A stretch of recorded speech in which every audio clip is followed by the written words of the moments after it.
spent 48 hours in Vancouver, Canada with the Canon R6 Mark II. This is only my second trip with the camera, so I was really excited to put it through its paces in kind of an extreme, for me, weather scenario.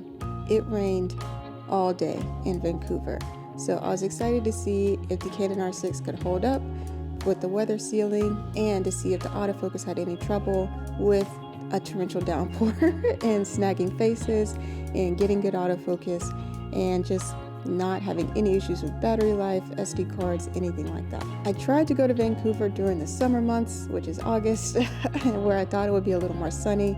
That's not how that trip worked out for me, but that's okay. I really appreciated getting what I think is an authentic experience of Vancouver majority of the year. So it was cool to get out in the rain. I probably wouldn't normally do that if I was out and about in the south, but if I only have 48 hours, I'm going to take advantage of that. I'm not going to complain about the weather. We're just going to go with it. And that's what I did. And I was grateful that I was put in this scenario with the Canon R6 Mark II, because I do think how a camera acts when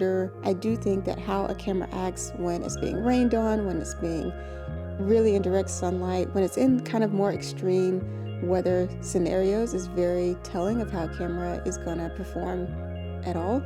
And I just remember with my Fuji X-T4, it had a really hard time being out in the rain and had a really hard time being out when it was super, super sunny out in the south, which is majority of the year. So it was good to see how the Canon R6 held up in the rain.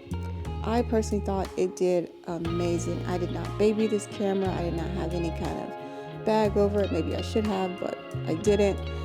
It was just getting absolutely pelted with rainwater, and it did great. I didn't have really any trouble with autofocus at all. I am using the EVF and just using the back of the screen with my thumb to select my autofocus points. Really love that feature. Really happy to have that back on a camera. I remember having it on the Canon RP, which is my first Canon mirrorless camera that kind of had that set up. So that was cool to see that back and way more improved in the Canon R6 Mark II.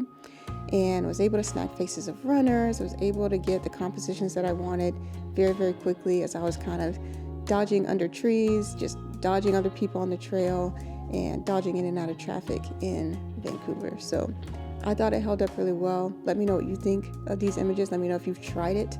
And yeah, I'm excited to keep putting it through its paces. I made another video on my initial impressions of the camera. This is kind of my second one. I'll be headed to Seattle in a few days, so excited to see how it holds up in a sports environment and more lifestyle event photography type scenarios. So stay tuned if you want to catch that video, and I'll see you guys in the next one.